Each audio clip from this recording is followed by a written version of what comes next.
با سلام خدمت شما دوست عزیز. تو این جلسه با آموزش افکت آبرنگ تو محیط فتوشاپ 3 در خدمت شما هستم. ابتدا عکس برای تصویر مورد نظر خودتون رو توی محیط فتوشاپ باز میکنید. بعد با استفاده از یکی از ابزارهای انتخاب، من ابزار ماجیک بند رو انتخاب میکنم.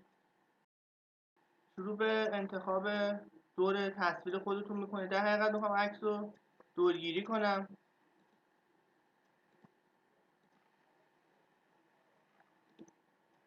ابزارمو تغییر میدم به کویک سلکشن.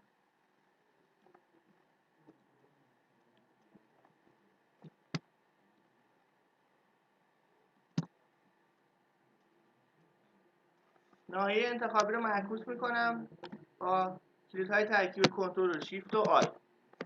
به این صورت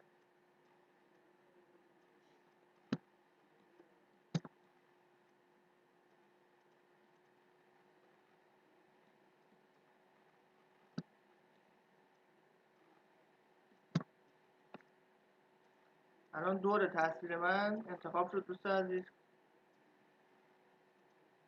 یک کپی ازش تهیه میکنم با استفاده از کلیدهای ترکیب کنترل وستی. یه فایل جدید یا یه سند جدید باید ایجاد بکنم با استفاده از کلیدهای ترکیب کنترل و ان.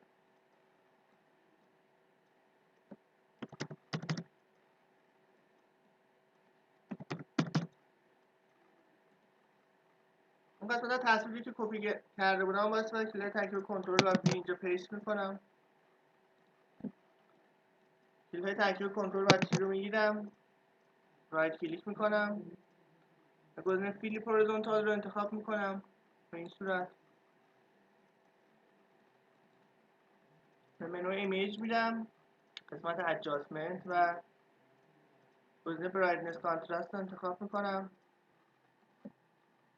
قسمت بالا عدد 71 و قسمت کانترست هم عدد 23 رو وارد میکنم و اوکی میکنم.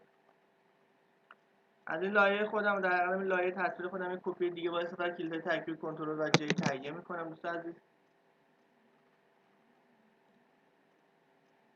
به منوی فیلتر میرم، گزینه فیلتر گالری رو انتخاب میکنم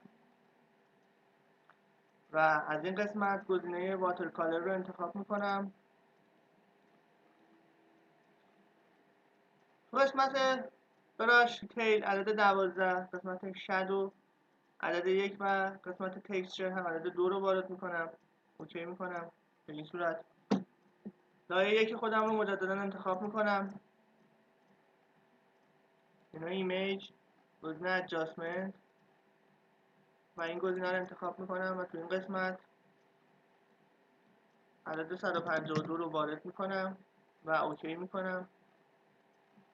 این دوتا لایه خودم رو باید با هم دیگه مرج بکنم یا ادغام بکنم. با استفاده از کلیدهای شیفت و یا کنترل این دوتا لایه رو با هم انتخاب بکنم و کلیدهای ترکیب کنترل و ای رو ازش استفاده میکنم. من الان توی مرحله احتیاج به یک تصویری دارم که طرح آبرنگ رو داشته باشه. من قبلا این تصویر رو ایجاد کردم، اون رو وارد کنم.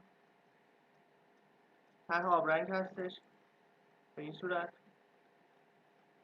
کل تصویر خودم با استفاده از کلیدهای ترکیب کنترل و آ انتخاب میکنم. یک کپی از تصویر خودم میگیرم و اینجا پیستش میکنم به این صورت. لایه عکس خودم رو انتخاب میکنم، کلید کنترل رو نگه میدارم و اینجا کلیک میکنم تا دور ناحیه عکس من انتخاب بشه. و ناحیه انتخابی رو معکوس میکنم با استفاده از کلید ترکیب کنترل شیفت و آی. رو لایه آبرنگ خودم میرم و از کلید دیلیت استفاده میکنم به این صورت. با استفاده از کلیدهای ترکیب کنترل و دی سلکت میکنم. بلند مود این لایه رو تغییر میدم.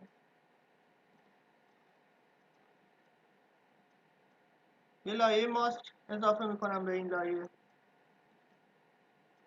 به این صورت. مجرد لایه عکس خودم میام، کلید کنترل رو نگه میدارم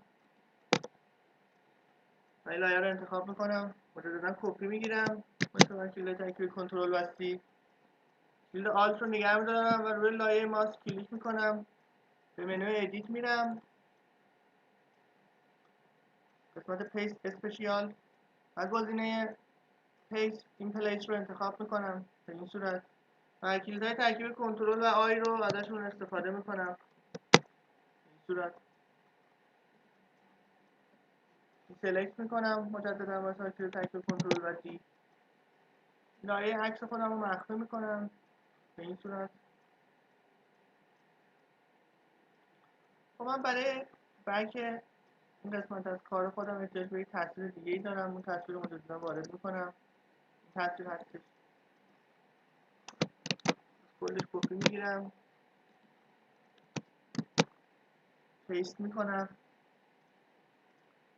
منوی ویو میرم، فیت تو فیت آن اسکرین رو انتخاب میکنم، کلیدهای ترکیبی کنترل و تی رو میگیرم، روش رو کلیک میکنم و این گزینه رو انتخاب میکنم. دوست عزیز